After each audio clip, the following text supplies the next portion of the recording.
General Hospital spoilers reveal that Willow had never believed that peace would come easy. Her life had been a series of brutal awakenings, moments where trust was severed like a fragile string. One betrayal bleeding into the next.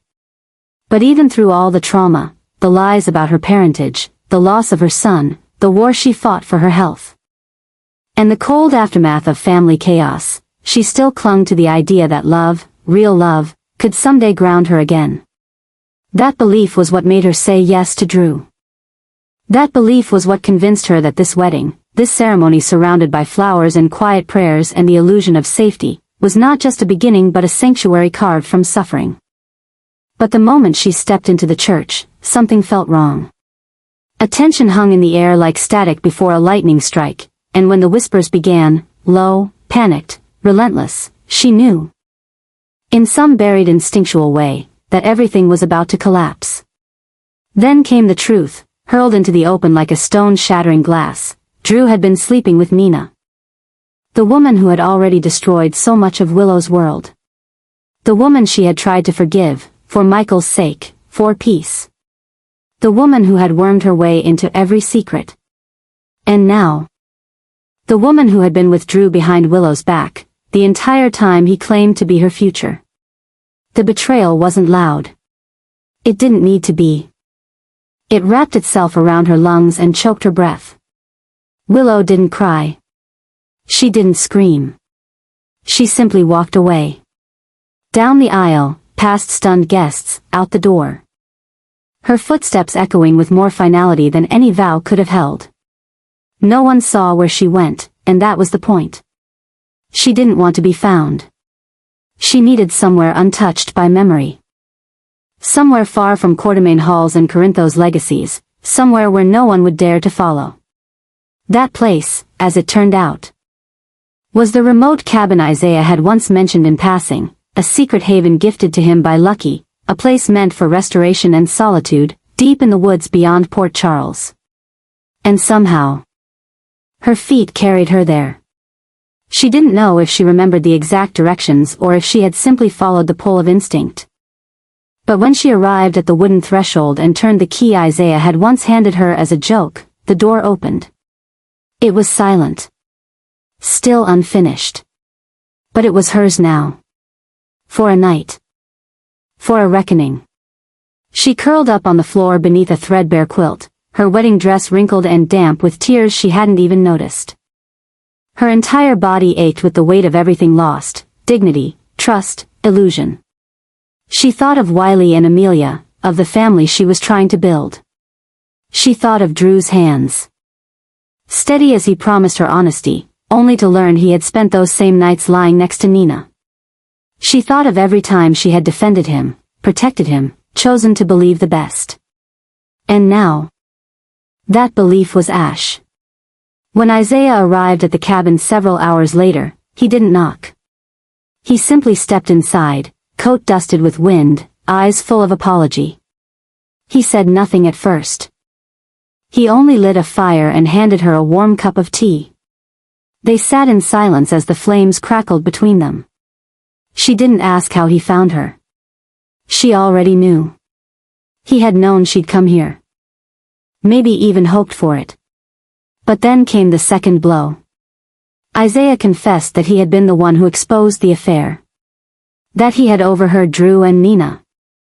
That he had sat with the knowledge for weeks, torn between silence and the urge to protect Willow from a life built on deception. In the end, he had chosen the latter. He had leaked it. And now, as he looked at her with eyes full of guilt and sincerity, he waited for her to speak. But there were no words. Not yet.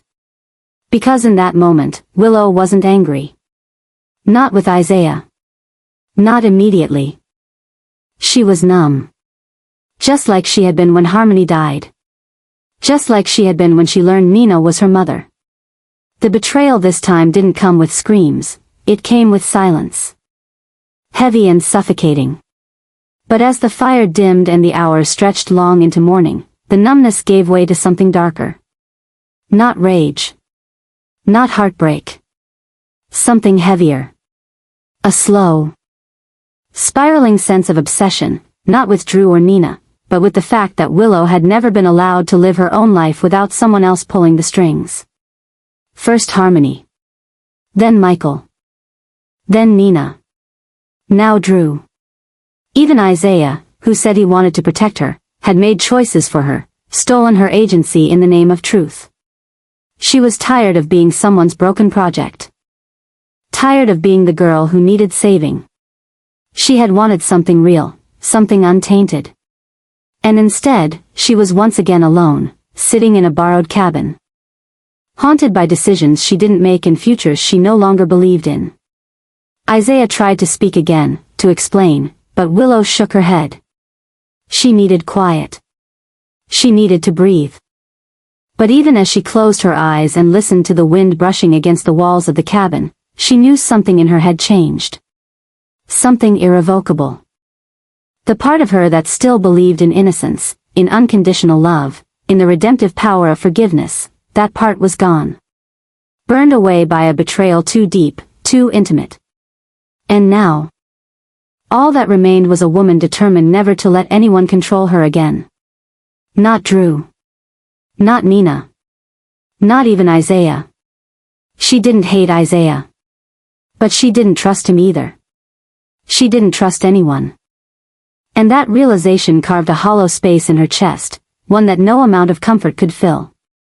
When she finally stood and stared out the frost-covered window into the woods beyond, she knew that returning to Port Charles wouldn't mean returning to her old life. It meant stepping into something colder, harder, sharper. She would go back, not as a bride, not as a victim, but as a woman rebuilt in the fire of her own undoing. And when she did, the world that thought it could define her would learn just how dangerous it was to underestimate someone who had nothing left to lose. Willow had been silenced too many times. This time, her silence would speak volumes. The revelation that Isaiah had killed Monica shattered Willow's already crumbling reality, throwing her into a vortex of confusion, grief, and a kind of cold horror that she could neither suppress nor comprehend. She had run from betrayal. From the devastation of watching Drew and Nina's secrets explode in the middle of what was supposed to be the happiest day of her life. She had escaped into Isaiah's cabin, thinking she had found sanctuary, a place removed from the chaos of Port Charles, where she could nurse her wounds in silence. What she hadn't expected was to stumble into a deeper, darker trap, one laced with quiet obsession and long-standing revenge. The cabin that had once felt like a haven now felt like a prison, and Isaiah, the man who had offered comfort and understanding, revealed himself not as a protector but as the executioner of a woman who had once shown Willow nothing but love and acceptance. Monica had died not in some random tragedy or illness but at the hands of a man driven by years of buried hatred, a hatred directed at Drew. And now everything Willow thought she knew was warped beyond recognition. Isaiah had justified it with cold logic, recounting a past drenched in classified secrets, missions that went wrong, names buried in blacked-out files, and lives lost under the silent watch of men like Drew. According to Isaiah, Drew had sent his brother to die, perhaps not maliciously, but with the kind of institutional indifference that allowed men like Isaiah to be left behind, to drown in the consequences while others returned home and rebuilt their lives with new names and clean consciences. That act of abandonment had become Isaiah's wound, a permanent scar that festered beneath his quiet demeanor, until he could no longer bear its weight. Monica had uncovered too much. She had accessed something, a file, a communication, some detail she was never meant to see, and she had confronted him not as an enemy but with the same grace she had shown all those she loved. She had asked him to stop, to forgive, to let go, but Isaiah, drowning in the tide of his own torment, couldn't allow her to live with what she knew. And now, because of that choice, she was gone.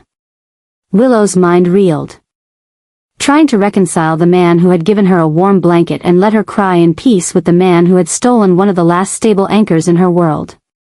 She didn't want to believe it. But there was no lie in his eyes. Only grief, only madness, only the unmistakable imprint of someone who had walked too far into the darkness to ever come back.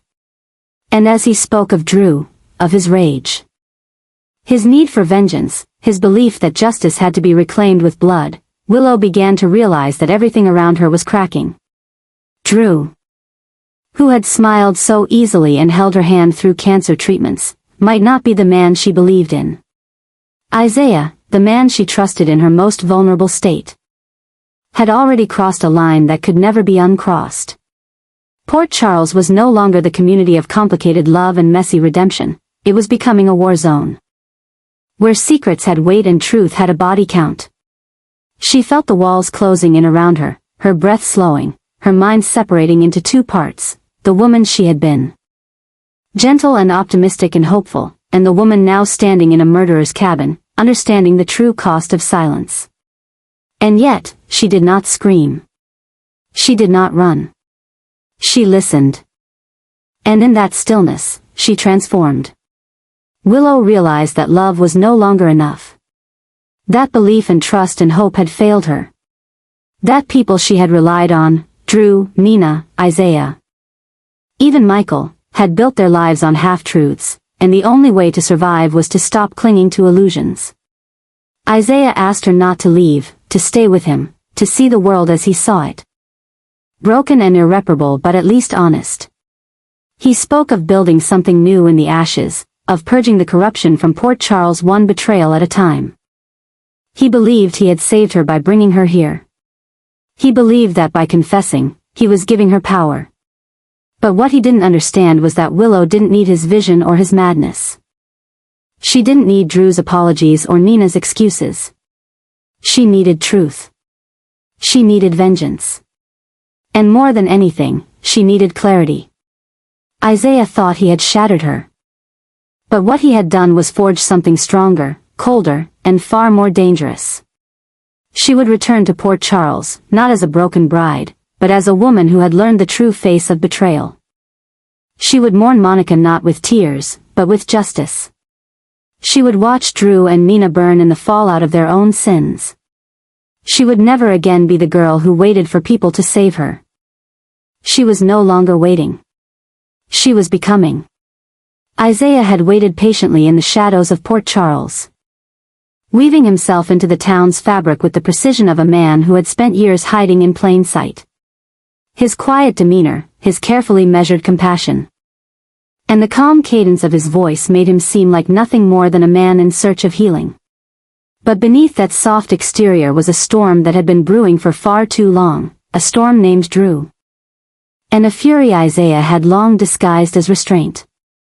He didn't just hate Drew, he resented everything Drew stood for. The redemption arc, the family ties, the love, the second chances.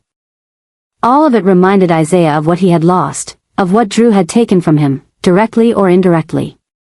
And now, in a cruel twist of fate, he had Willow in the palm of his hand, broken, disillusioned, emotionally fractured after fleeing from a wedding that had turned into a performance of betrayal and lies. The cabin, once offered as a sanctuary, had become a fortress of psychological warfare. And Willow, unknowingly, had walked straight into its trap. Isaiah watched her with the detached precision of a strategist. Every moment of her unraveling was noted, measured, stored for later use.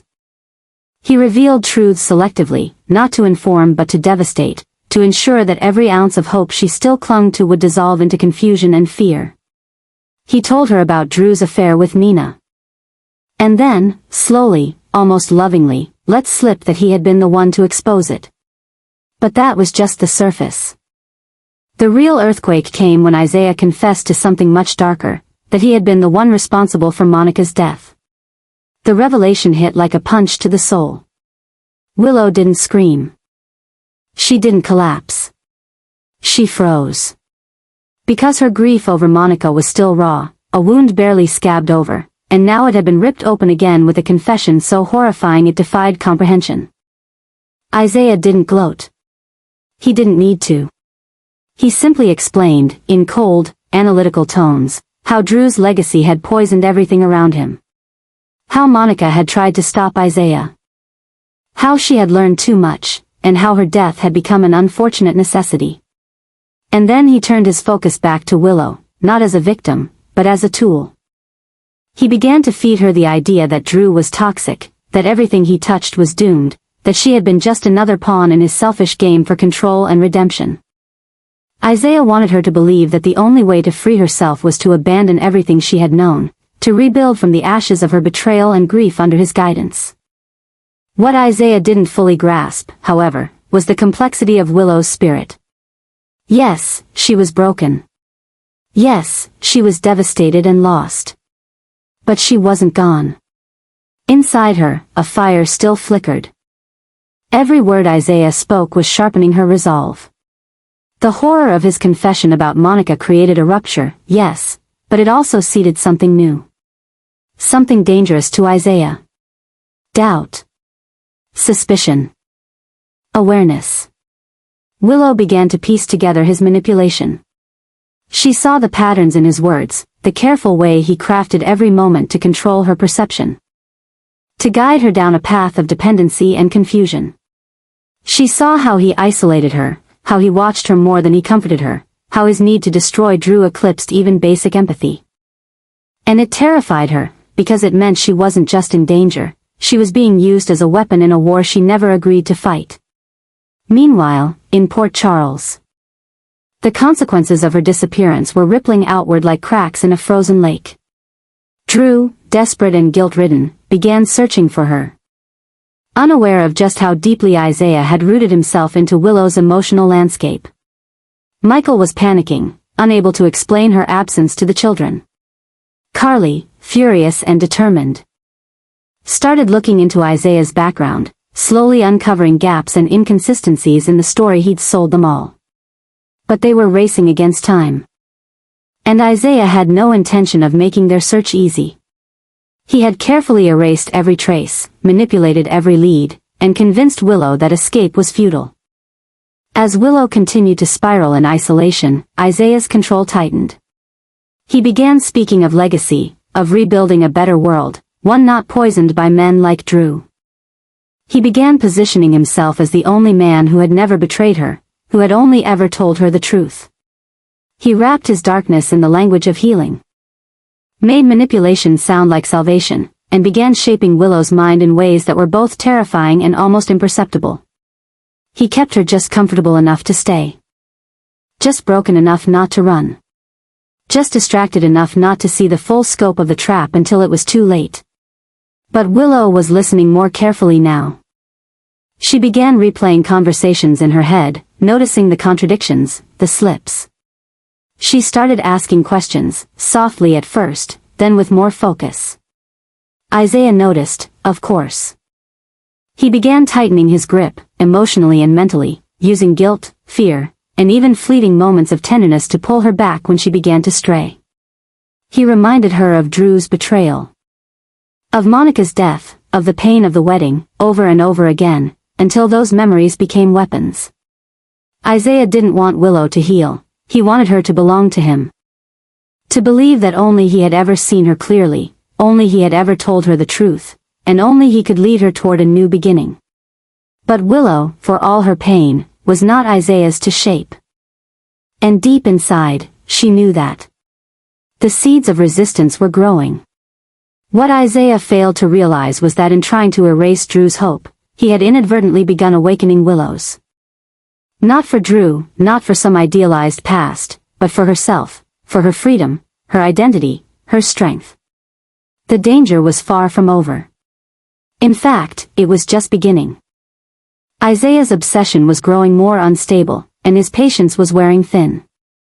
And with each passing day, the line between his need to dismantle Drew's legacy and his own descent into madness became harder to distinguish. Willow knew she had to move carefully. That one wrong word, one mistimed act of defiance, could trigger something she couldn't control. But she also knew she couldn't stay much longer. Because this wasn't just about escaping a man. It was about escaping a future built on someone else's hatred. It was about reclaiming her voice from a narrative that had tried to silence her. And the moment that realization took root, something shifted in Willow, not just fear, but the will to survive, and to fight back before Isaiah's obsession consumed them both. Isaiah had spent months perfecting every detail of his plan. Cloaking his actions in kindness, feigning loyalty, and hiding behind the fragile mask of a trusted ally. But behind that mask, a darker alliance had long been forged, one with Portia. A woman once torn between conscience and ambition, now completely transformed by bitterness and betrayal. Together, they shared a common goal, to bring about the downfall of Drew. What began as suspicion had grown into obsession, and now it had become vengeance.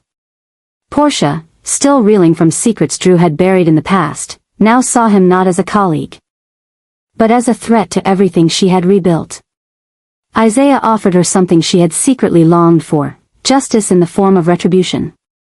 The two moved like shadows through Port Charles, carefully orchestrating Drew's collapse from within, manipulating those closest to him, isolating him with surgical precision.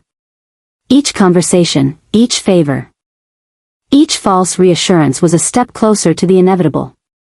Isaiah controlled the emotional battlefield, planting seeds of doubt in Willow's heart, exposing every lie Drew had tried to conceal. Ensuring that the man who once stood at the center of Willow's trust now looked like a stranger. Portia played her role with calculated grace, ensuring that no one would question her involvement. Whispering advice laced with venom into the ears of those still loyal to Drew. They created chaos disguised as concern, dismantling his support system piece by piece. Drew, distracted by his attempts to win Willow back, never realized how completely the walls had closed around him. By the time he sensed the trap, it was far too late. The betrayal struck hard. Not because it came from strangers, but because it came from those he once believed would protect him. And when the final blow came, a devastating leak, a cruel twist of justice, a coordinated exposure of everything Drew had tried to hide, he found himself stripped of everything, allies, reputation, and most fatally, hope. There was no room for redemption. No last-minute miracle to save him from the wreckage. Isaiah and Portia had crafted a perfect storm, and Drew was its only target. The end, when it came, was swift and brutal. Port Charles watched as Drew's empire crumbled, his name tarnished, his connections severed, and those who once stood beside him now questioned every truth they once believed. It wasn't just a personal loss, it was a public execution of his legacy. Isaiah didn't need applause. He didn't need to stand in the spotlight. All he needed was silence, the silence that follows after someone's life has been shattered so completely that there's nothing left to fight for. And Portia, watching from the wings, knew that she had crossed a line from which she could never return, but also knew she'd never look back. For Drew, there was no one left to save him. No plea could undo the damage. His end came not with violence, but with the quiet finality of being erased, forgotten by those who once loved him. Buried beneath the weight of truth weaponized by those who had once smiled to his face. And in that final breath of relevance, Drew realized that Isaiah's revenge had never been about destruction for the sake of chaos, it had always been deeply, bitterly personal.